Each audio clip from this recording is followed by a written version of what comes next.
Ça se passe en Allemagne, où les patrons d'une usine Tesla souhaitent lever le secret médical pour leurs salariés en arrêt maladie lorsqu'ils ont un doute. Ils menacent même de suspendre les salaires en cas de mensonge.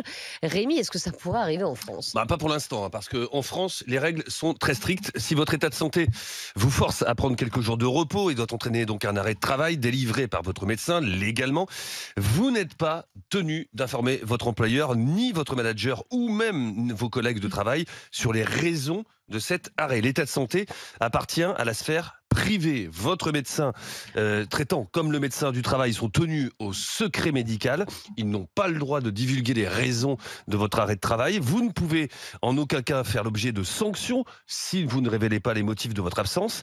C'est l'article 113.2-1 du Code du travail qui énonce qu'aucun salarié ne peut être sanctionné, licencié ou faire l'objet d'une mesure discriminatoire directe ou indirecte en raison de son état de santé, de sa perte d'autonomie ou de son handicap. De son côté, la CNIL, la Commission nationale de l'informatique et des libertés, précise dans le cadre d'un rappel sur la collecte des données personnelles par les employeurs qu'en temps normal, lorsqu'un employé est malade, il ne doit communiquer à son employeur que l'éventuel arrêt de maladie dont il pourrait bénéficier. Vous savez, c'est la fameuse troisième feuille qu'on avait sur les... Ah oui. Voilà, c'est la feuille pour l'employeur, attestation pour l'employeur. En aucun cas ne figure pourquoi vous êtes malade, évidemment. Pas de précision sur votre état de santé, la nature de la pathologie.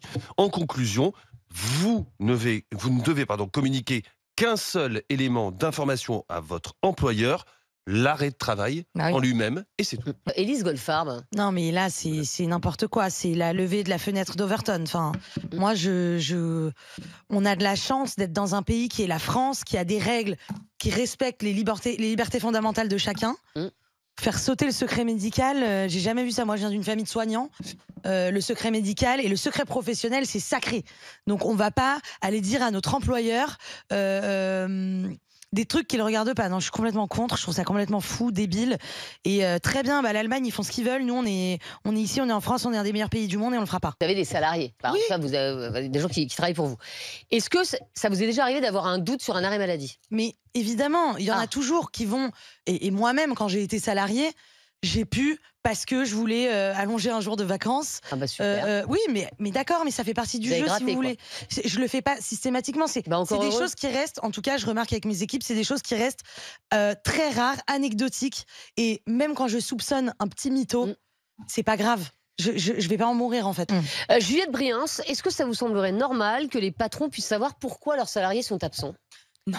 Absolument pas. Vous savez que moi, je suis la première à défendre les entreprises, les patrons, ce que vous voulez. Et je comprends totalement qu'il y ait une sonnette d'alarme qui soit tirée et qu'ils exigent qu'il y ait des contrôles. Mais je veux dire, les employeurs ne sont pas médecins et en aucun cas, on a à leur révéler des informations privées sur notre santé ou quoi que ce soit d'autre. C'est absolument inenvisageable. En revanche, il me semble qu'il y a des abus. Ça ne veut pas dire que tout le monde abuse, ça veut dire qu'il y a des abus, qu'il y a des facilités pour obtenir des arrêts de travail qui ne devraient pas avoir lieu d'être. Et je trouve normal que les patrons, quand ils ont matière à suspicion, à doute, eh bien, ils puissent enclencher de la part de l'État, de l'administration, un contrôle.